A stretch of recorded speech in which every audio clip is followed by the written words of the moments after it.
Kapuso, it's best talk time na sabog this morning atong sayron ang latest sa career ni Kapuso actor Gardo Versosa. Maayong buntag Sir Gardo and welcome dito sa At Home with GMA Regional TV. Kamusta ka na? Yes, maayong buntag, Attorney Resi, at sa lahat ng mga kauban natin diha sa Davao. Yeah, maayong buntag sa inyo, mga cupcakes. No? Yes, maayo naman, maayo dire. Wow, marunong ka ba magbisaya, Sir Gardo? Joke lang. Ay, okay lang. At syempre, ito buong Mindanao, namimiss ka na nila. When was the last time you were here in Mindanao? Sobrang tagal na. Akala ko nga, pupunta na kagad dyan eh. Sayang. Pero hopefully, God willing, sana soon, di ba? Yeah. Makadaupang palad natin ang ating mga cupcakes dyan sa Davao, di ba? Ikaw naman, Sir Gardo, how do you give love to yourself? Ano ba mga me time mo naman? Siguro masasabi kong me time sa ngayon is parang like yung me time mo with the Lord.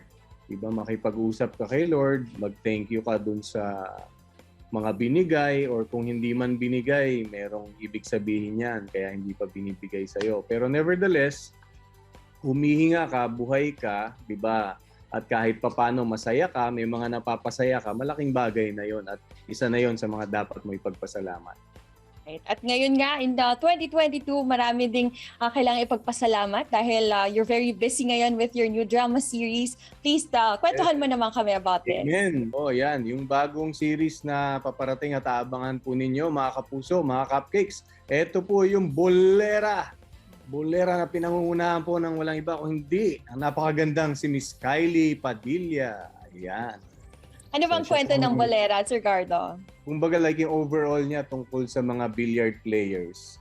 And then like si Kylie, parang sa umpisa wala naman talaga siyang interest sa billiards. Although may nangyaring hindi inaasahan sa pamilya nila. So kaya siya napasabak. At dyan din papasok yung role ko na bilang si Cobrador. Ako yung magiging tinik sa lalamunan niya at makaka-enkwentro niya every now and then. Oh, parang curious kami dyan sa Cobrador. Any idea? Konting pasilip lang. Bakit kaya Cobrador ang tawag sa'yo dito? Yung Cobrador, sa mga familiar na sa di ba, dun sa salita, yung Cobrador, di ba, nangungubra yan. Dahil nanggaling yung tawag sa kanyang Cobrador, sa Cobra. So alam nyo na yung Cobra, di ba, nanunuklaw yan. Oy. At yung parang sinasabi nila, di ba, if you don't give, I will collect. Oh. Yan yung gagawin ko sa kanila, di ba? So, sa ayaw at sa gusto nila, kukubrahin ko yung alam kong para sa akin. Grabe, At very interesting. Yung mga yun, dapat alamin nila. Nako, marami ka nang ginawa din na Sir Gardo ng mga teleserye, mga films, but anong klaseng Gardo Versosa ang makikita namin dito sa Bolera? Yung character dito is like sobrang nanunuya eh. Ito dito masungit.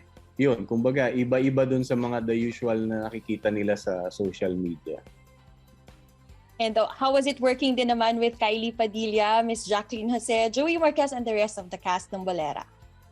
Masaya yung whole cast and na-excite din ako na maka-work sila ulit ngayon. At yun dun sa buong cast, kumbaga very smooth yung takbo ng pagte-tape.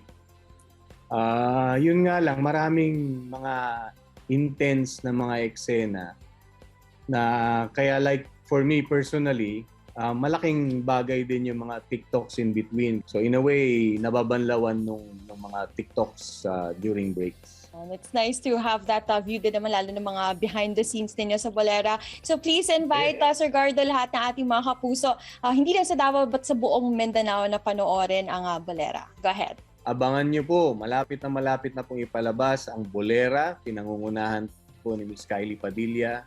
Napakagandang kwento po nito, hindi lang tungkol sa bilyaran at marami pang iba. Kaya, napakakulay nitong kwento ng Bolera. Kaya huwag niyong palalampasin. Dagan kaayong salamat, Sir Gardo, and we are very excited and looking forward to see you in person. Amping pirmi! Yep, thank you so much. Kini ang At Home with GMA Regional TV.